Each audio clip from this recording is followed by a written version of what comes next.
Welcome, everybody, and welcome to Black Spaces. I know we've been away for a little while, but we are now back, and you have of the terrestrial or extraterrestrial T's. You got two T's, Toya and Todd, here in Black Spaces. So, Toya, how you been doing? How you been doing? I've been doing well. I am so enjoying the offerings that we have as we get close to the May 4th. So Ah, it's been a good viewing season. it So has, I'm it has. excited. And may I wish you on a happy May the 4th be with you. May the 4th be with you as well. I got to do my nerdy flyness. May the fierce be with you. Okay. As always, always. Gotta keep the party going. Yeah, I got my Finn T-shirt on. Yes, yes, honey. Okay. All right. So two things we're going to talk about today, Toya, is to offer our Black Spaces fans and Black Faces fans. We know we've been away for a short little while, but we're back and we're going to be filling in some content as we go along here. Particularly now that we're in a lull with some things, but not with others. So we'll be in a small lull in terms of Star Wars content. Of course, we got the Asoka series coming in August. Cross your fingers because Disney will announce one particular date, but then they might push it back a little. So probably September. But sometime between August and September, we got the Ahsoka series, and we got a lot of other things coming. But what we want to talk about is what happened. So there's a lot of stuff that happened that could in Star Wars, in the Star Wars universe, that we could discuss. And in particular, I want to focus on, and we want to chat about the Mandalorian series. So this is the season 3 of the Mandalorian series, and the fans know that the Mandalorian season or the Mandalorian series was the Disney's first live action series. Many years ago, George Lucas had hoped to produce a live action version, but didn't come through. Too much money. Then he sold it to Disney. And we do have the animated series of the Clone Wars, and now the Bad Batch, which I'm just going to say as an offshoot that I thought the Bad Batch was bad. I mean, bad. It was good. It was good. I'm sorry, I'm being old. As in good. It was like Michael Jackson bad. Michael Jackson bad. Yeah, bad. Yes. I thought it was very good because it showed really some depth to this idea. There's always been the sense that how did the Republic sort of treat the clones as sort of cannon fodder? They were nothing more than individuals. I wasn't even aware of whether or not the clones got paid. They were just created as warriors. But it showed the really the nefarious aspect to the Republic doing that, and then the Emperor's grand plan to do away with the clones. But it began to show, but particularly through the Bad Batch of these clones who were the '99 series, who were the offshoot or the clones who were in effect, they were. They call them the Bad Batch because they were sort of mutant clones. But it showed that they were in effect how they were exploited, how clones overall were exploited, how they had emotions, how they had feelings, they had misgivings. They saw the downside of war, and they saw how they were being exploited in war. And so I thought it was very, very poignant about what it did. It reminds me of all the other ways in which there are sort of these expendable warrior classes in sci-fi, from the Cylons in Battlestar Galactica to the gorillas on the Planet of the Apes to, you just name it, there's sort of this expendable class of warriors. And so I thought it did that quite well, But anyway, let me get on to Mandalorian. So, Toya, what was your general impressions of season 3, how it began and how it ended? And then we're going to go into our unique critique. I like the way that it elevated the story. Because when we last left them, we were more so about them sort of bonding together as father and son, sort of not really expanding on the greater universe. So I like the fact that they were able to travel. to different locations, meet Sure. different people who help them. I particularly like the way that the Carl Weathers character came full circle, where at first they were at ends, and at the end he ended up basically saying, "Y'all can come here and have a Right. piece of land to have your homeland." So and I like that. I like the representation. I like the road trip as it was. So Gotcha. I feel it was a good season. Yeah, I liked it as well. I think that the character art with Din Djarin, the Pedro Pascal character was a very good one. And particularly, Grogu was still as cute as hell, and sort of always sort of still in the show. And I think their father and son bond deepened. It's clear that Grogu is now a Mandalorian. And I don't know if I was surprised, like other fans said they were surprised that he would become a Mandalorian by the end. It was already leading in that direction. I mean, given his force powers, the ability to use a force bubble to repel fire and do other things that kind of help save, Din Djarin, as well as Botan Kryze. All these in all these ways, it sort of seems like there's a real development of those characters. I will say, however, that I'm not quite certain, and I think the work of Jon Favreau and Dave Filoni, who really kind of revived sort of Star Wars in some ways, meaning they are the masterminds of the Clone Wars, of the of now the of Book of Boba Fett, of now the Mandalorian. I think that they have been excellent as students of George Lucas in taking the franchise in a good direction. Particularly folks were upset as to what happened after the sequel trilogy. I didn't think it was as bad as people ran it into the ground, but yeah, it wasn't great. It wasn't the best Star Wars, but it wasn't horrible. Right. But anyway, that's just me. So yeah, I think they did a lot, and particularly Jon Favreau did a lot in terms of this season 3, as well as the other producers and directors, one of whom was Carl Weathers, by the way.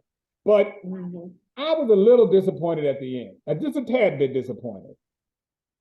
Do you think that they kind of dropped the whole cloning arc? Like, what was the whole question about Moff Gideon and the clones, and Grogu being cloned, and the clones back on I'm blanking, I'm getting old, but the clone stations throughout the other parts of the galaxy. Right. That didn't kind of seem to go anywhere. It's just like it was like a build up to nothing. Right? They destroyed the clones. I mean, all Moff Gideon was doing was cloning himself. Right. Okay. It was a new armor. I mean, yeah, you had like some new armor and some little tricks that you can do with it. But then what's going to happen? Right. Because we didn't really even, I don't know if we reconnected to Dr. Pershing, him being the clone scientist who was recruited over to and re-educated into the New Republic. I thought it was kind of interesting about how they showed the New Republic of being much like the Empire in some ways. That's a whole new sort of nefarious take. I mean, really, George Lucas started that, but in some ways, but it really took on this effect in The Mandalorian of saying that, well, we torture folks just like the Empire. We just do it with a smile. You want to make sure you're comfortable as we erase your memory. As we erase your memory, right. Of course. You're the betterment. You'll be much better after you have chunks of your personality just whisked away by this machine. Right. And so I thought that was a sort of a really sort of nice sort of twist in the whole notion, because I guess it sets up to say, well, if the New Republic was so great, how come the First Order knocked them over so quickly, or knocked them off their perch? So yeah, I think it helps to do that. But yeah, the whole clone arc kind of disappeared. And didn't it seem, Toya, or you tell me, the ending with Grogu and Din Djarin, it was sweet, but didn't it feel like an ending?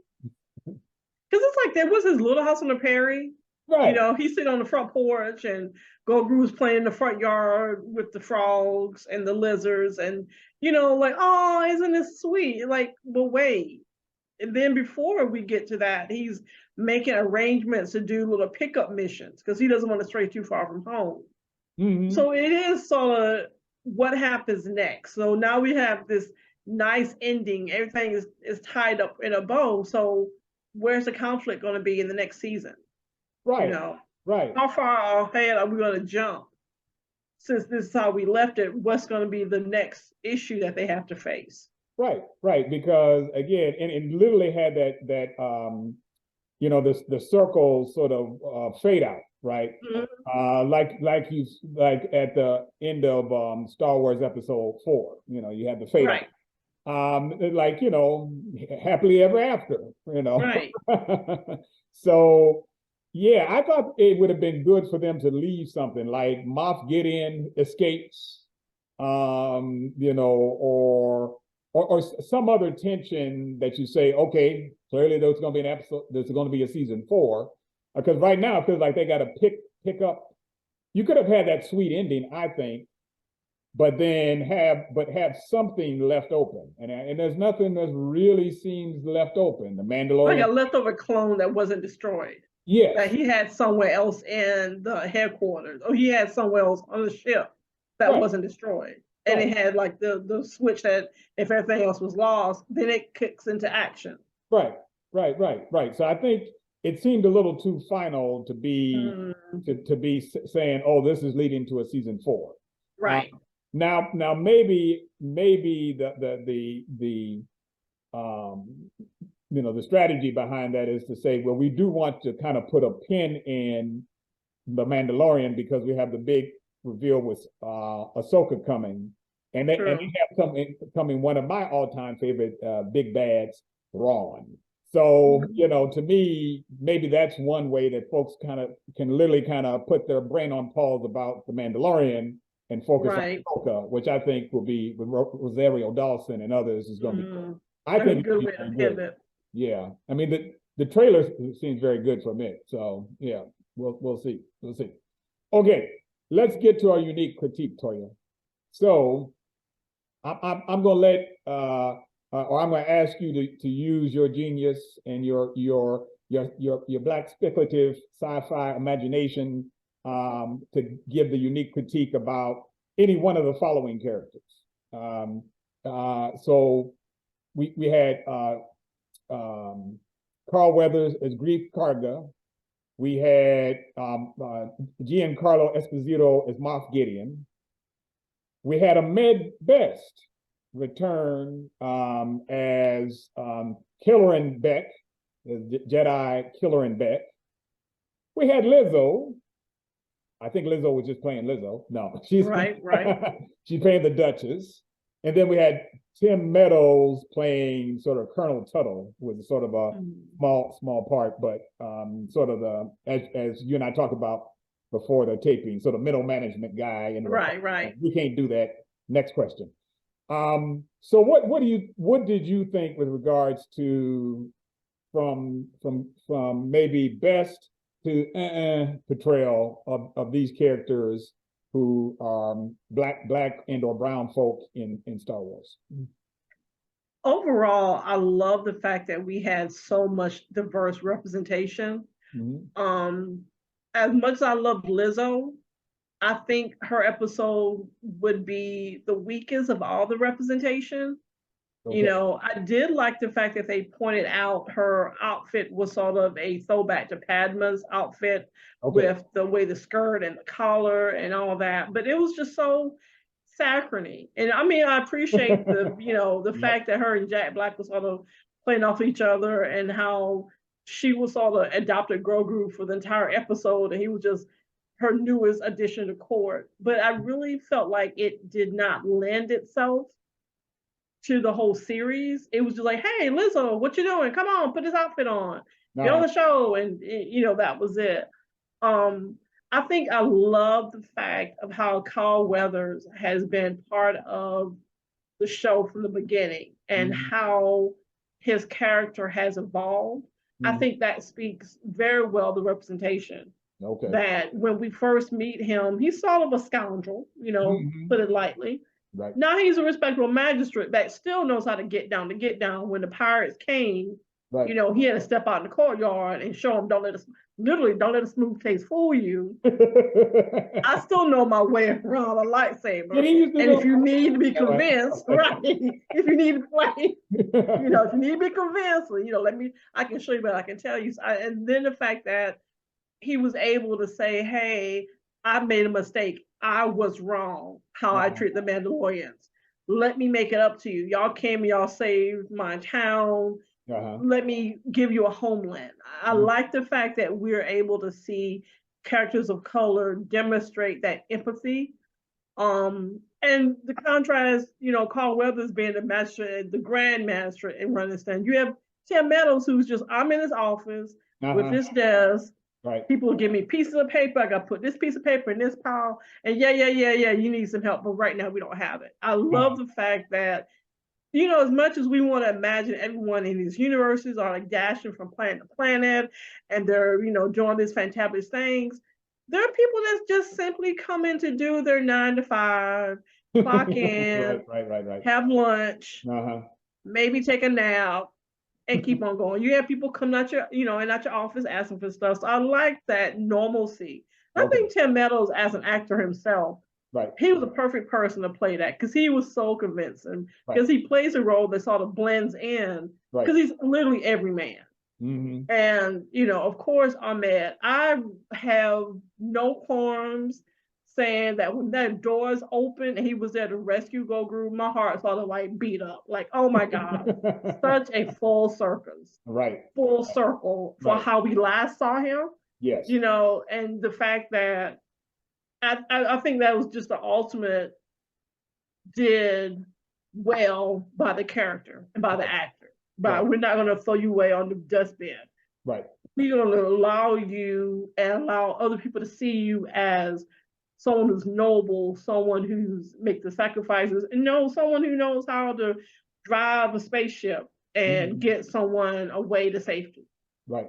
So I think compared to other series that we've seen, and really, truth be told, compared to the movies, I think that this episode, these 8 episodes, allow actors of color, and I don't forget about Gina Carlo. I'm gonna come back to him. Allow people to showcase themselves, and of course, right or wrong, Gina Carlo is typecasted as that big bad because he does it so well. Yeah, he does. And I think the fact that when you think his presence was part of the series, and we actually didn't see him until the last couple of episodes. He was like pulling the strings, manipulating everybody.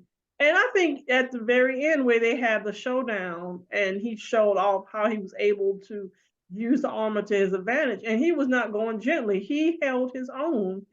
And from the fact that he was taunting her about, the last time we saw each other, it was a difference. You should have killed me when you had your chance. Are we going to do the same thing now? So I sort of regret that he got at the end. Well, maybe, right? Because he had on that Beskar armor. True. And so you saw him consumed by the flame, but Beskar is pretty damn, tough stuff. So maybe. I mean, just like we thought he was gone the last time. Yeah, and he showed up. Right. So I think that this was an excellent show of representation.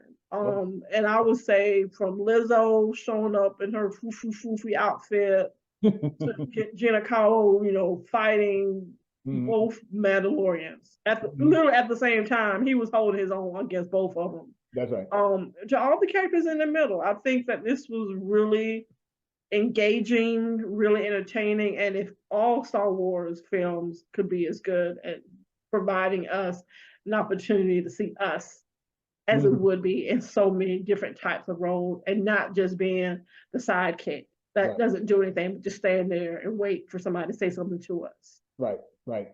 Yeah, I think that it's, particularly in our day and age, and with regards to all these visceral politics we got going on, and some of these visceral politics are found in Star Wars, quite frankly. Some of the the most loyal and compassionate people are Star Wars fans, and then some of the world. Right. It come in all shapes.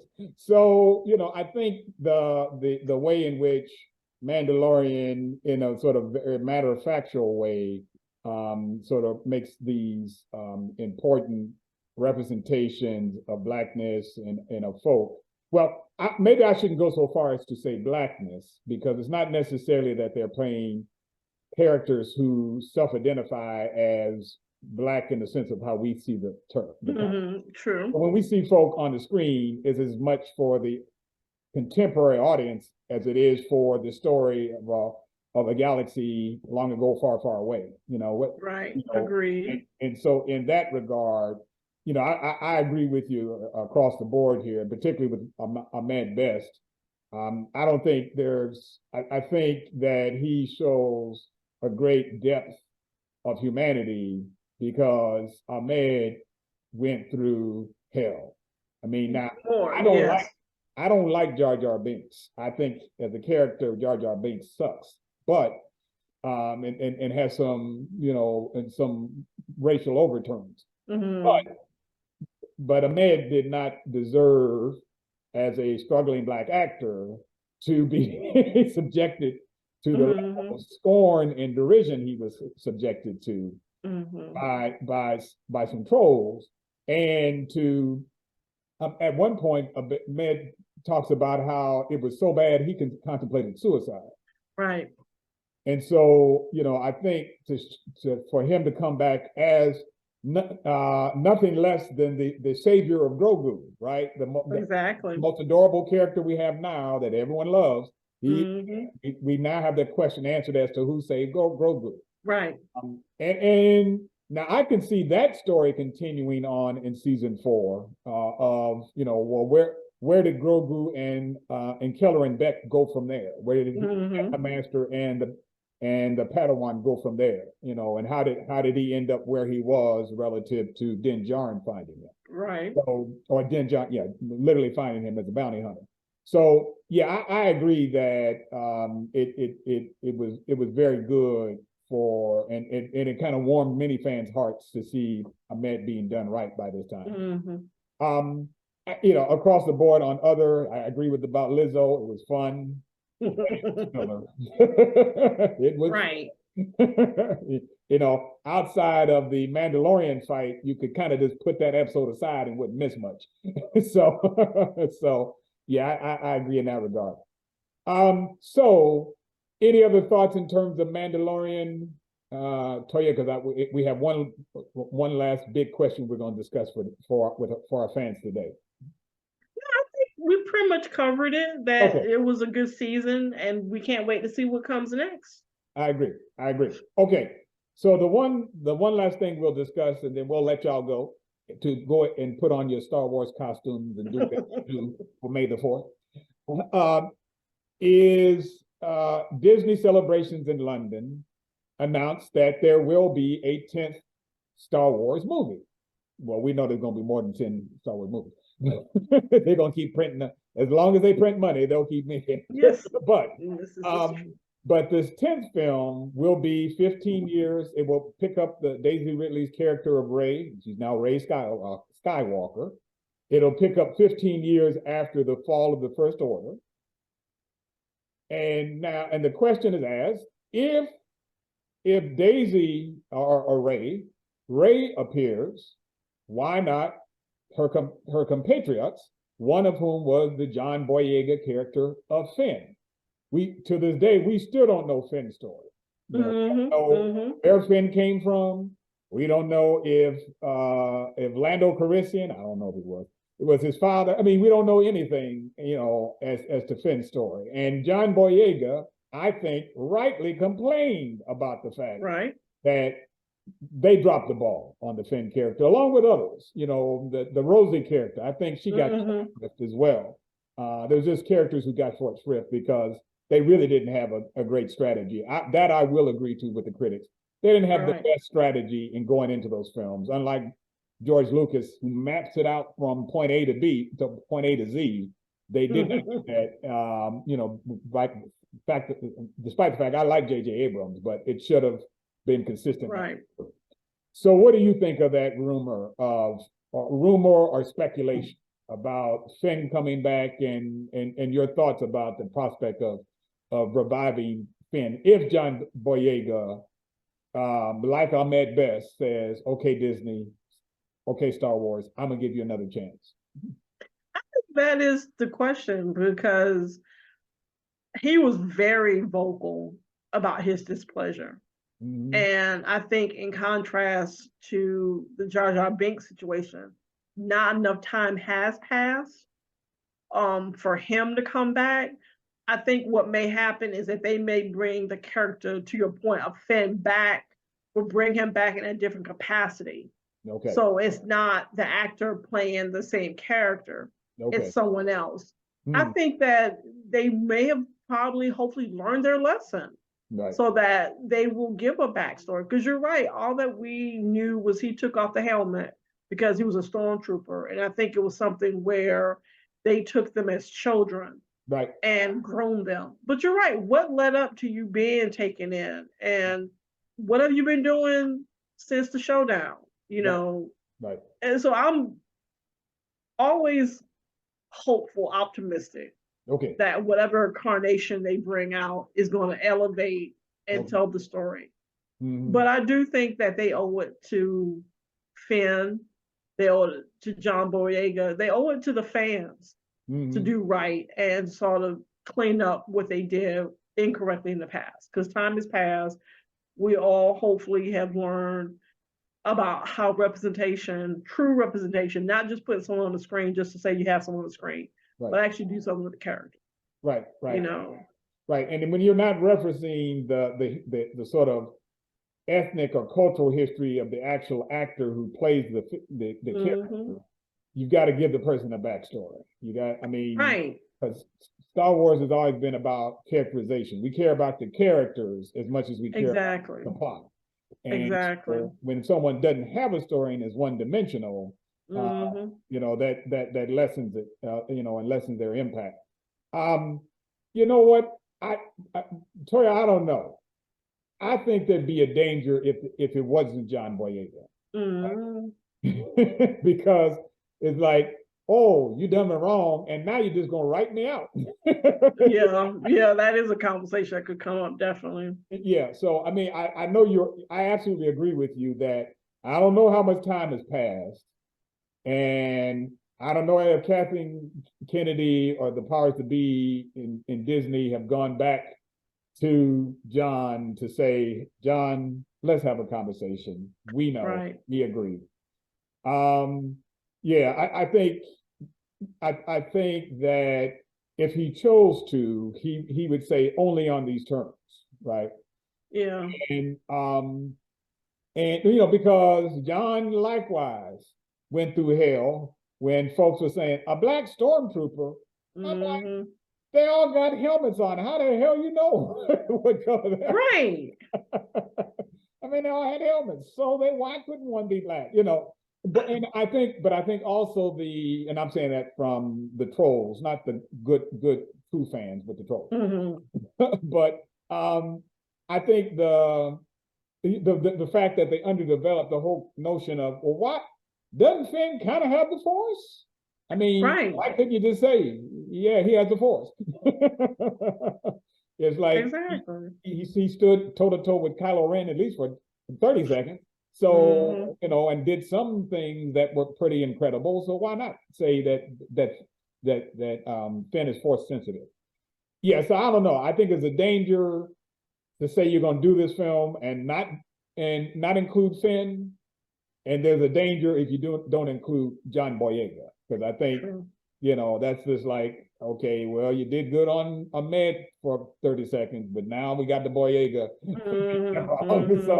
So anyway, that's my thinking. But we shall see. We shall see. Right. Anything you're watching now or looking forward to, Star Wars related or not, that you would give a heads up about? Because I know you watch and you read and write eclectically. I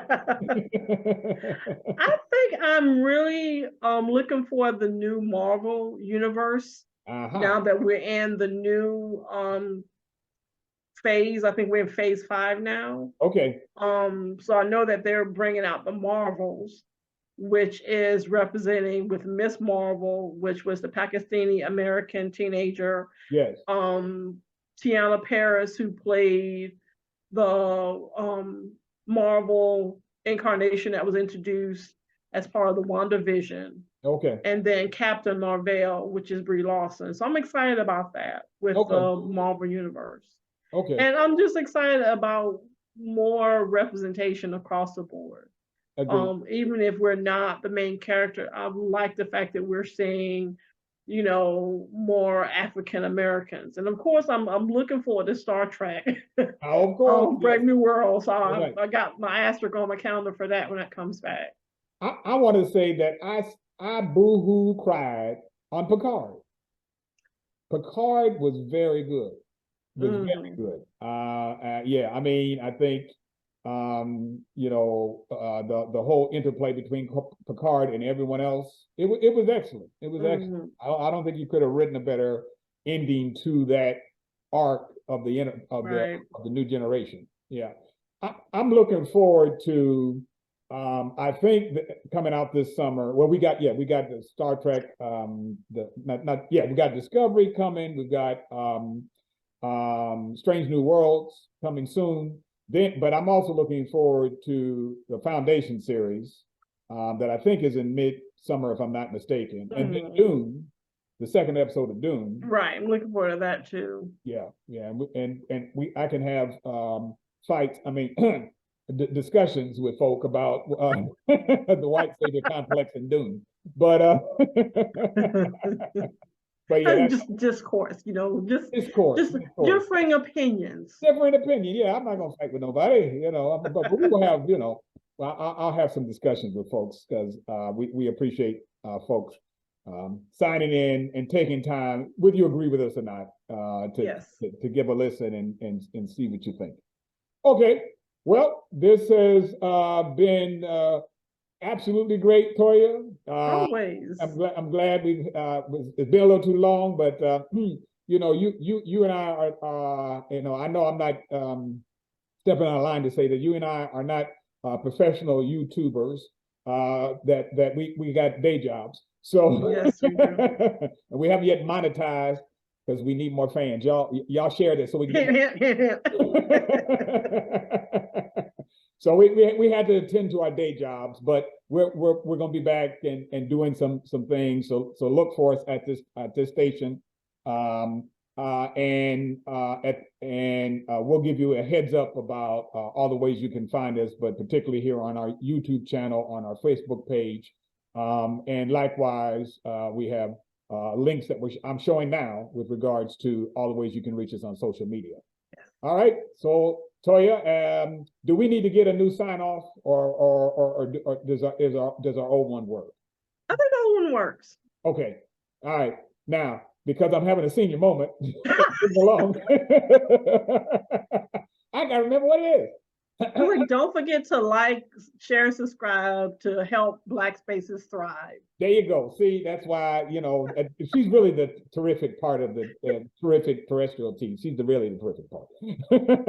Yes. I'm extraterrestrial, but she's terrific. Okay. Well, thank you so much, folks, for watching Black Spaces, and we'll see you on the black hand side, the backhand side, and in the future. All right. Yes. Peace out. Bye.